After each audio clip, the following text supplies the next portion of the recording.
Hi everyone, welcome back to Steve's View. For years, one of the biggest political debates in America has been about election security. Republicans have argued that the country needs stronger safeguards to make sure only eligible citizens are allowed to vote. Democrats have warned that overly strict rules could make it harder for millions of legitimate voters to participate. For a long time, this debate was mostly about political arguments and competing opinions.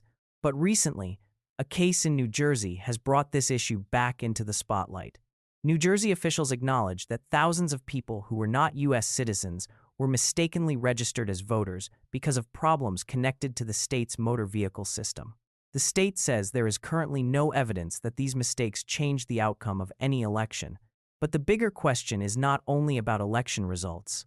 The bigger question is this: how confident should Americans be that their election system can accurately determine who is eligible to vote? Because in a democracy, trust in elections is just as important as the election itself.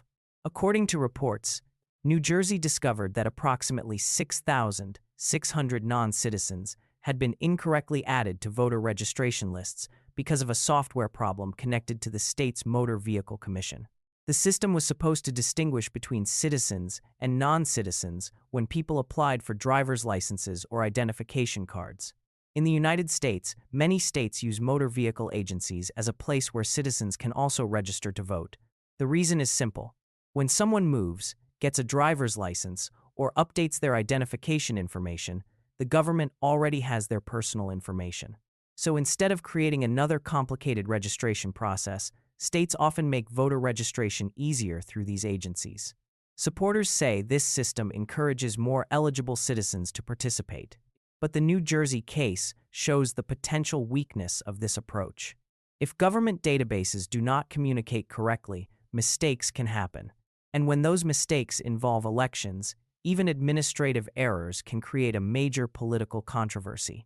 Now, it is important to separate two different issues. The first issue is, were people who were not eligible mistakenly registered as voters? According to New Jersey officials, yes, that happened.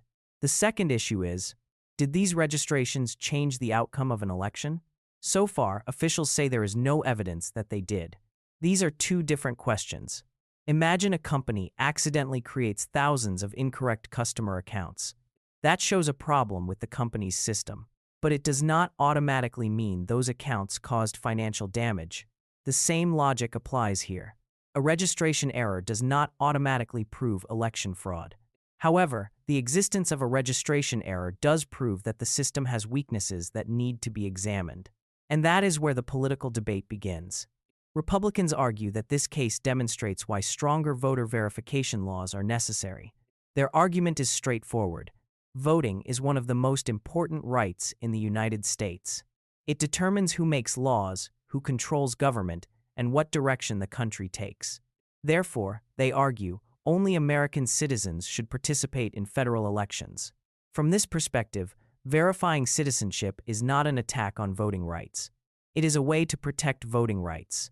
Many Republican lawmakers have used the New Jersey case as an example of why they support stronger election laws, including requiring proof of citizenship when registering to vote in federal elections.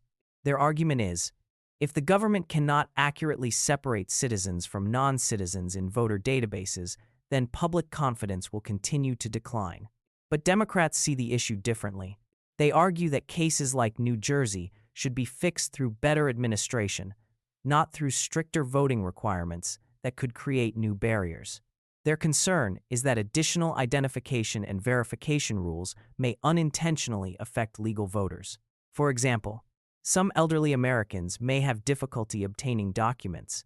Some low-income citizens may face challenges navigating government procedures. Some people may have outdated identification information. Democrats argue that the government should focus on improving databases rather than making the voting process more difficult. Their concern is that a policy designed to prevent a small number of illegal votes could potentially discourage many legal voters. So the real debate is not simply about whether election security matters. Almost everyone agrees that election systems should be accurate and secure. The disagreement is about how to achieve that goal. Republicans generally emphasize preventing ineligible people from voting. Democrats generally emphasize preventing eligible people from being blocked from voting. Both concerns exist in a democracy. The challenge is finding the right balance. But beyond the technical details, the New Jersey controversy reveals something deeper about American politics today. The biggest problem may not be one specific registration error. The biggest problem is the declining level of trust in institutions. After the 2020 presidential election, millions of Americans questioned the reliability of the election system. Some concerns were supported by evidence. Others were rejected by courts and election officials. But regardless of political opinions, one fact remains. A democracy cannot function well if a large portion of the population does not trust the process. And every mistake, even an unintentional one, can make that distrust worse. This is why the New Jersey case has become politically significant. The number itself, thousands of incorrect registrations, matters. But the symbolism matters even more. For conservatives, it confirms a long-standing argument. The election system needs stronger safeguards. For liberals, it confirms another concern. Political leaders may use isolated administrative mistakes to justify broader restrictions, and this debate is unlikely to disappear. In fact, it is likely to become even more important as America moves toward the 2026 midterm elections. But there is another important question. Who is responsible when a government system fails? This is where the New Jersey controversy becomes even more complicated. After the problem was revealed, different sides began pointing fingers. Some officials argued that the problem came from a technical error in the state's motor vehicle system. Others questioned why the election authorities accepted the information without discovering the problem earlier. And this raises a basic question about government accountability. When different government agencies share information, who is responsible for making sure that information is accurate? Because elections are not managed by one single office. They involve multiple layers: motor vehicle agencies, election departments, registration databases, local election officials, and sometimes federal oversight. Every connection in this chain has to work correctly. If one part fails, the entire system can lose public confidence. Supporters of stronger election security argue that the solution is actually quite simple. Before someone is added to the voter rolls, the government should verify that the person is a U.S. citizen. They argue that many other government services already require identity verification. For example, when someone applies for a passport, federal employment, or certain government benefits, the government checks eligibility. So they ask, why should elections be treated differently? From their perspective, citizenship verification is not controversial. It is a basic requirement for protecting the integrity of elections. However, opponents of stricter verification systems argue that elections are different from other government services. Their argument is that the right to vote is a fundamental constitutional right for citizens. Therefore, the government has a responsibility to make voting accessible. They worry that complicated verification systems could create unnecessary obstacles. For example, imagine an elderly voter who has lived in the same town for 50 years. Maybe that person has always voted. Maybe their citizenship has never been questioned. But now they are required to provide additional documents. Supporters of easier access argue, the government should not create new problems for people who are already eligible. So the debate comes down to a difficult balance. How do you make elections secure without making them unnecessarily difficult? This is not a problem unique to America. Every democracy faces this challenge. A voting system that is too open may create opportunities for abuse. A system that is too restrictive may prevent legitimate participation. The goal is not to maximize one side's preference. The goal is to create a system that citizens from different political backgrounds can trust. But politically, the New Jersey case has already become part of a much larger national debate. The Trump administration and Republican leaders argue that this is evidence that federal election reforms are necessary. They say, if one state can accidentally register thousands of non-citizens, there may be similar problems elsewhere. They argue that the federal government needs stronger oversight and better data sharing between agencies. Democrats respond that Republicans are using isolated mistakes to justify changing election laws. They argue that actual cases of non-citizens voting illegally in large numbers are rare. Their position is, The focus should be on improving government systems, not creating new restrictions. The truth is probably somewhere in between the two political arguments. The evidence from New Jersey does not prove that a major election was stolen.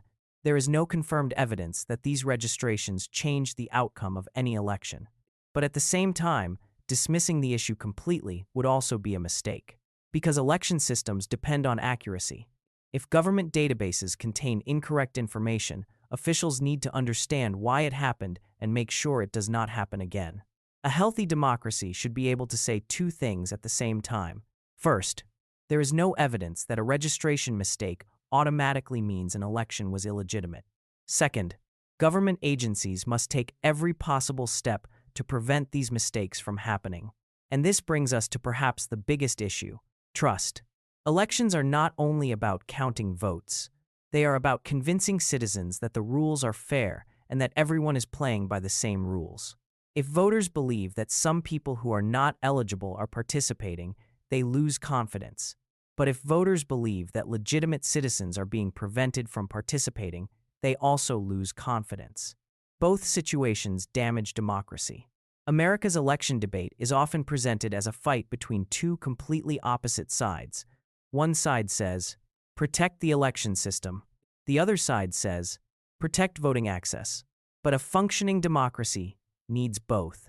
A secure election system should protect eligible voters from having their voices diluted, and an accessible election system should make sure every eligible citizen can participate. The challenge is finding a solution that both sides can accept. The New Jersey case may eventually disappear from the headlines. Investigations will continue. Officials may fix the software problems. The incorrect registrations may be removed.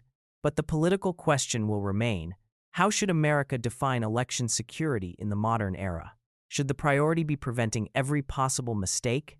Should the priority be making voting as easy as possible? Or can America build a system that achieves both? Because in the end, elections are not only about who wins.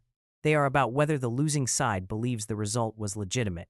And in a deeply divided country, that trust may be the most valuable thing of all. Thank you for watching. If you think election security and voting access can both be protected, let me know your thoughts in the comments. Do you think the New Jersey case represents a serious warning sign? Or do you think it has been exaggerated for political purposes? I would like to hear your opinion.